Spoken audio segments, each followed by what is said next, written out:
son, his own son, Adeolu, is not just a pastor, he is also a road contractor. So sometimes in year 2019, El Rufaya, Kaduna Little Finger,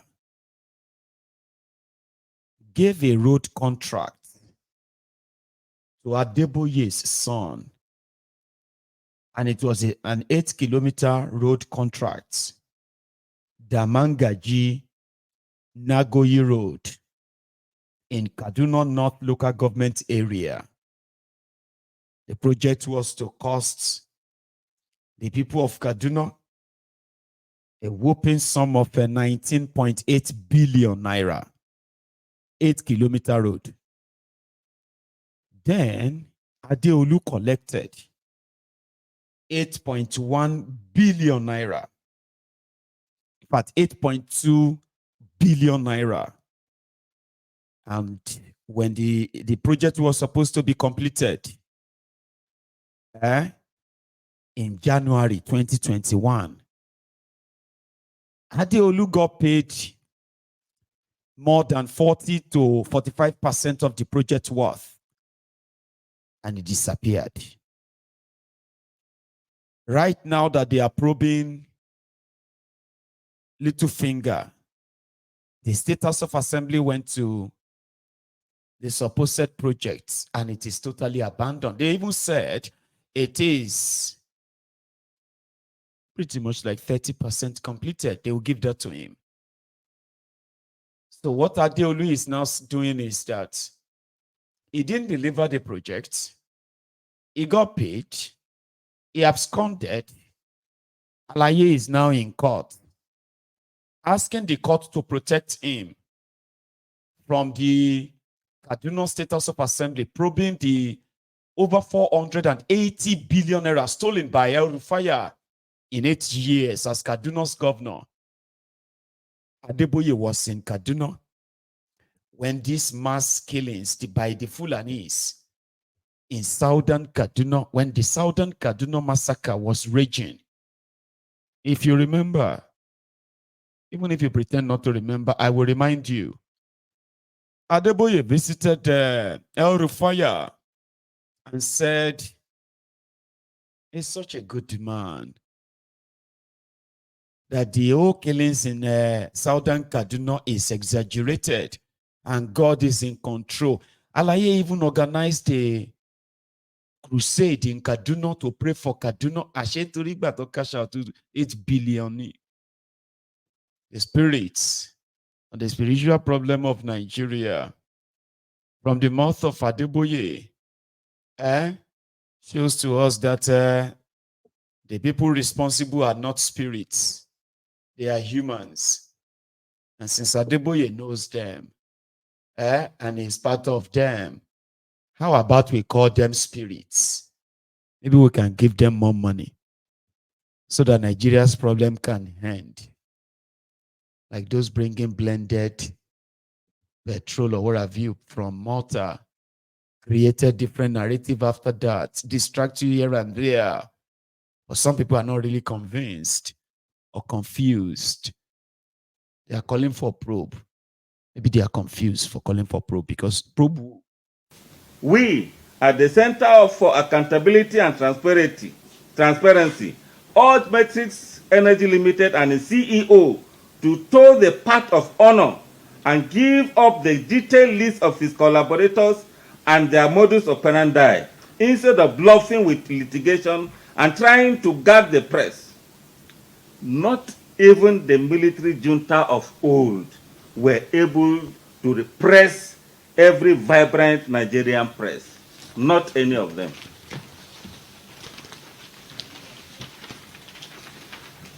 Since we have seen that Matrix Energy Limited and its accomplices, including those in NNPCL, are recalcitrant and unwilling to stop their economic sabotage, the Center for Accountability and Transparency is calling on the Economic and Financial Crimes Commission to arrest and prosecute every one of those that have committed the acts, the heinous act of economic sabotage, and violated the international sanctions imposed on the crude oil of Russian origin.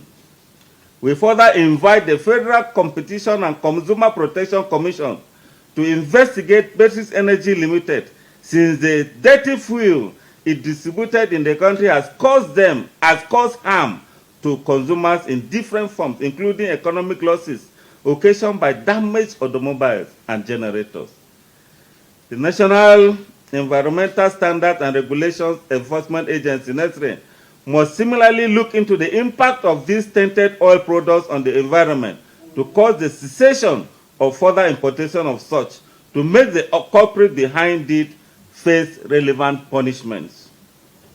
Finally, gentlemen of the press, we urge the price cap coalition comprising the G7, the European Union, and Australia to activate targeted sanctions against Matrix Energy Limited and all its officials and accomplices for violating the sanctions against Russia. Give him crude. Give him crude. Because he have in mind that Nigerians are suffering. In fact, the bane against Nigerian economy and the protest that was over was that the price of fuel was astronomical. If the presidency could drop the price, it would have gone a long way to solving economic issues. But they don't have the political will to do that. So I am advising the government that they should supply Dangote refinery with crude so that they can produce, and the price, I am sure, will be reduced and the economy will be better for it. So how will the federal government reposition our oil industry? That's left for the government. As I have said earlier, building of refinery, which Dangote have already taken over upon itself to do. So all the federal government need to do is to support. They have been preaching refurbishing of refineries for a very long time.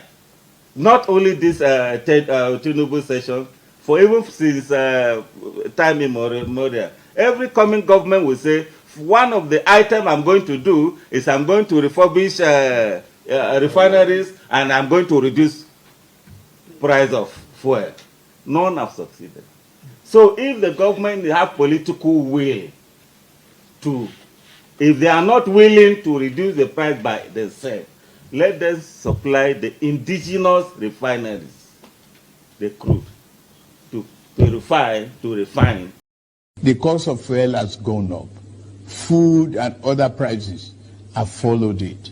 Households and businesses struggling. Things seem anxious and uncertain. I understand the hardship you face. I wish there were other ways, but there's not. You don't pass, last. Everybody goes up breakfast. I wish there were other ways, but there is none.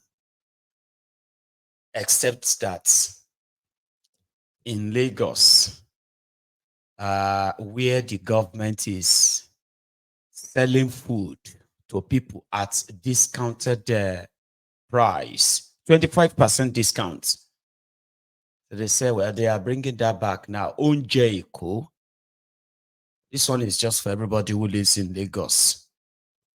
Maybe this information is for you. Send me a video once you buy your own 25%, okay? So that we can say thank you to them. Right. Is what I said. Thank you. Please please introduce your name and the media you are representing. Thank you so much. Good morning, Ma, and good morning, Commissioner, and everyone here. My name is Love Oyedeku from Plus TV Africa. Commissioner, Ma, please, I'm a bit confused here. You said that the items will be sold at prevailing market prices and at the same time discounted. Can you clarify this? Okay. What I mean is, if in Ikorodu, for instance, Gari 5 kilo is sold at 5,000 naira, we would use 5,000 naira as the baseline rate. then we apply the 25% discount on that 5,000 naira. If you take 25% off 5,000 naira, that's 1,250. It means we would be selling the gari to you at 3,750. In the same vein, that same gari 5 kilo, if you go to Lagos Island, it might be 4,000 naira baseline. I will take 4,000 naira as the baseline for Lagos Island, apply the 25% discount, which comes to 1,000 naira. That means in Lagos Island, that same gari is going to be sold as 3,000 naira. So somebody in Lagos Island discounted will get 3,000. Someone in Ikorodu discounted will get 3,750. It is the prevailing baseline rate that I'm going to use. So I will not give a general figure and say gari across Lagos is 5,000 naira, whereas somewhere else it is cheaper. So that is what we mean by prevailing market rate. Then we apply the discount. This is what I said. Share around economists are ye. Martinelli, you would probably have to go back to school. You hear him? Well, so you know, Sha, if they do that, okay, it is called a subsidy. The money will be coming from somewhere. All right. And for those who know how these things goes, right? Somebody will need to give up the data, and the data will just be like, princess. Now I can tell everyone that, you can tell everyone yourself too. When you send people to somewhere Iku's market to go buy gari, just walk in. Once they tell you that a Congo of gari is 4,000 naira, give them 3,000, because they are expected to sell it to you for 3,000.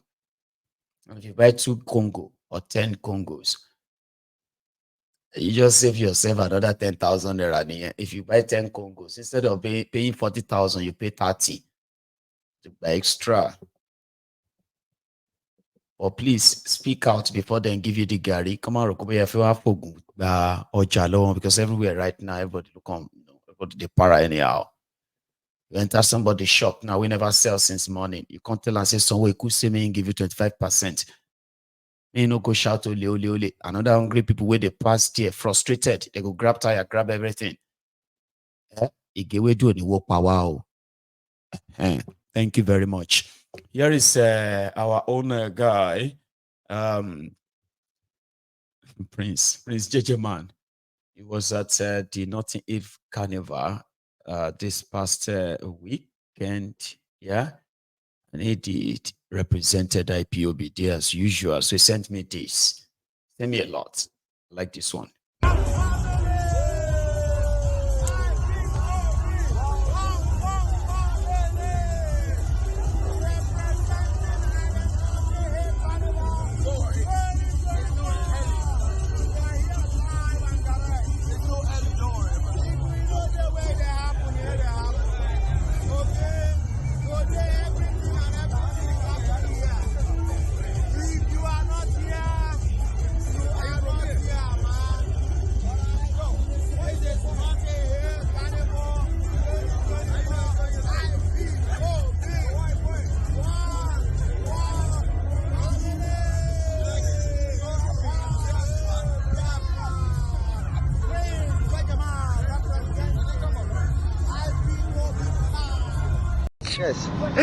Boko Haram, make them come over fight. If you not come over fight, we will not go come up for here. So make them come over fight, make it finish. Allahu Akbar. I think and I say and I get power. Make them come over fight. If we not fight, we will not go. If we not fight, we will not go. Allahu Akbar. That's Prince JJ though. And that is my own conclusion. So I think we should take calls, right? Yes, I am going to open the line. And when I come back, I'll take calls. So let's first open the line. And that is the line opened. So if you really have to go, by the way, Kindly like the broadcast if you haven't already. Share it or even subscribe onto Mayegun's Diary Politico. And if you do have one or two things to add yourself, right? Then grab the phone. And when I come back, we'll have that chat.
Anyway, thank you so much, everyone.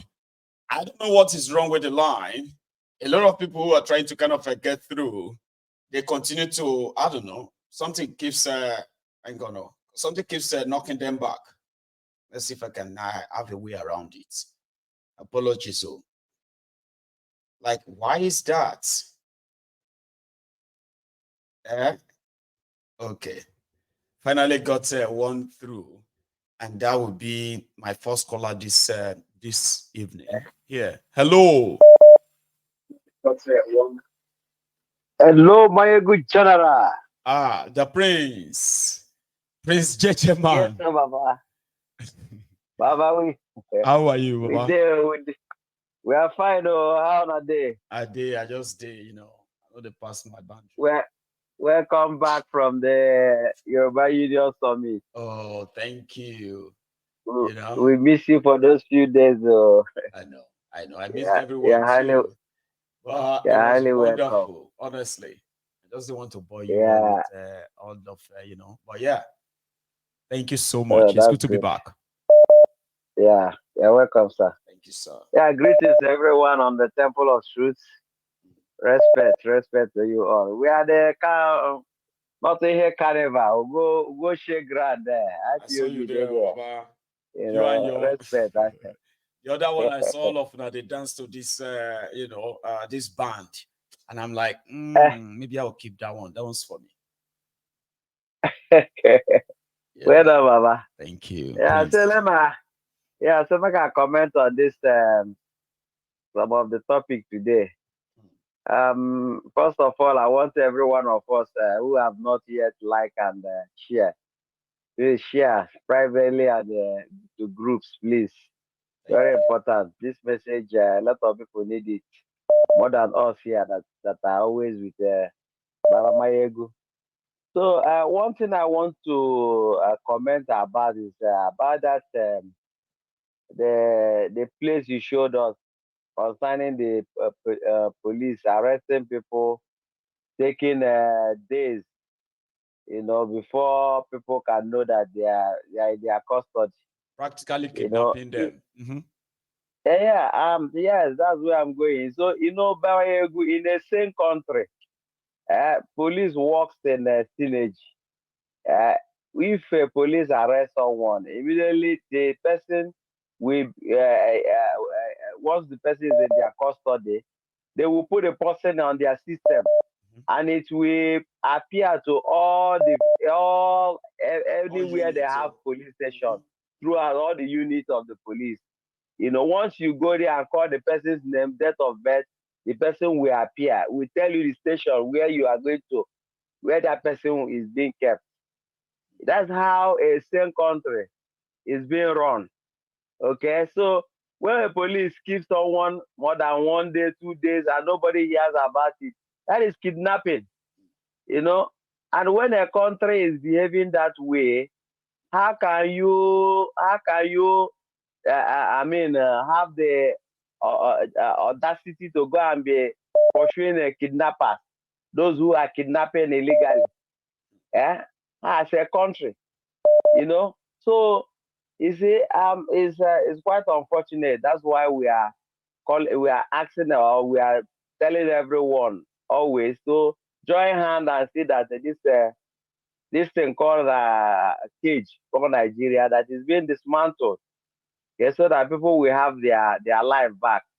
Thank you so much, yeah, thank you, Baba. That's what I said. Let me contribute. No, it's great. You keep enjoying the aftermath of nothing ill, Baba. It's good to see that we are back. Anyway, thank you so much. Okay. Yes, Baba. It's JJ. Thank you. Bye. Bless you. Bye, Baba. All right, let's get this. I have another caller on the line. That gets you, though. Hang on. Get that. I don't know why my calls are kind of like jumping themselves as well. There are so many people who want to be on this set tonight. Hello. Hello. How you going? Gajiya. Oh, Kwana Lafia Ko. Lafia Kalau ya kake. Lafia Kalau Mandala. Ya. Alhamdulillah. Ya mutanen gida. Alhamdulillah. Ya mata. Yawa sannu. Lafiya kalau duk suna nan kalau. Lafiya kalau. Alhamdulillah. Yawa sannu.